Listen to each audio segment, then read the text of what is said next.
New York Mayor Bill de Blasio and New York Governor Andrew Cuomo assuring the public that the suspect acted alone and that public events like tonight's Halloween parade in New York would go on as planned. We've lived with this before. We felt the pain before. We feel the pain today. But we go forward together, and we go forward stronger than ever. We're not going to let them win. When asked if the suspect shouted Allahu Akbar or God is great in Arabic, as was reported and some witnesses said, New York officials would only say that he made a statement before getting out of the van and beginning his killing spree.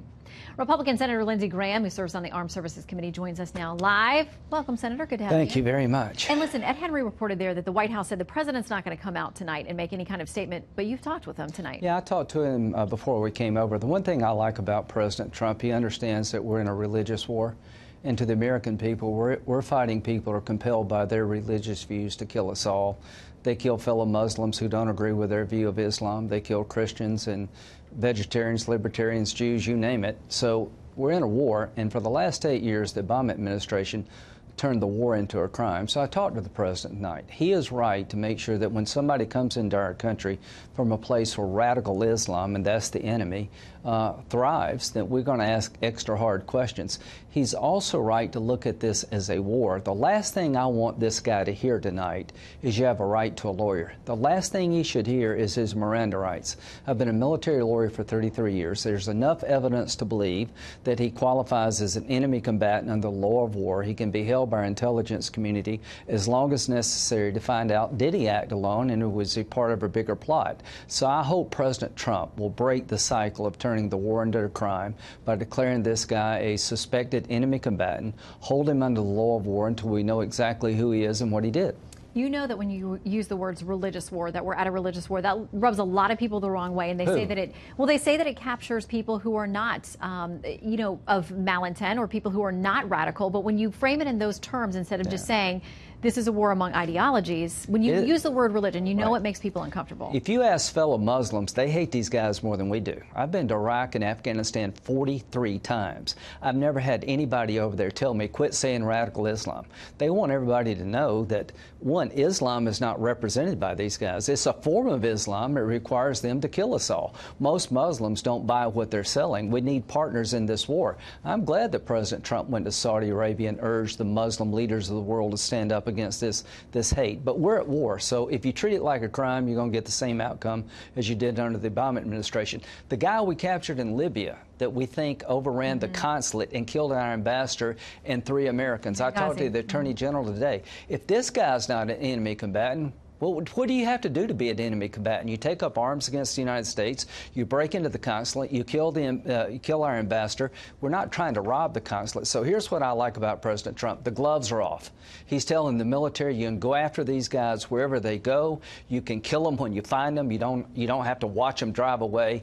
Now he's got a chance to tell the American people the homeland is part of the battlefield. I hope that President Trump and his team tonight will tell the American people we're going to hold this man as an enemy combatant under the law of war until we can find out whether or not he really is part of a enemy network here. You say no Miranda rights. All right, I want to read a tweet that comes from you. It's this: there is a sickness in the world that has to be dealt with, and the civilized world must come together to confront it. America should lead that unity. Yes. That could have been today, but this was a tweet from you, November 13th, 2015, about the terrible attacks in Paris. So what progress have we made in 2 years? How are things different under this administration than they were under the last? Under this administration, we've changed the rules of engagement in Iraq and Afghanistan. This president left troops behind in Afghanistan when his military advisors told him to do so.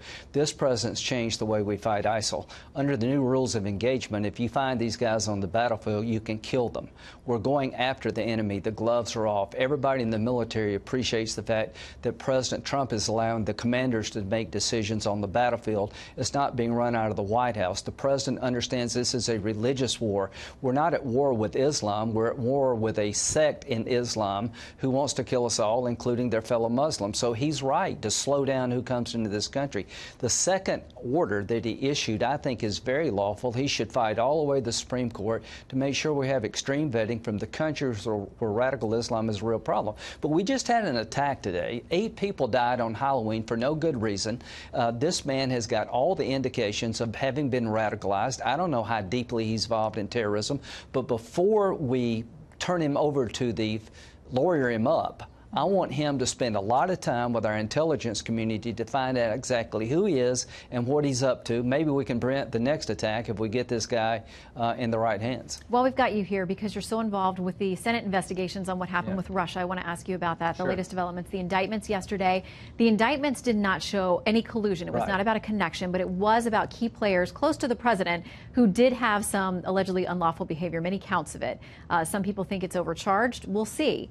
But there was also this plea deal with another person that the Trump administration describes as a volunteer, somebody who wasn't high level, but who was apparently trying to make overtures and bring the Russians together with President Trump when he was running. Right. So let's look at Manafort and Gates. There's nothing in this indictment to suggest that while they were working for President Trump, they colluded with the Russians. All the activity is prior to the campaign. And Manafort's lawyer said the president's right. There is no indication of collusion here.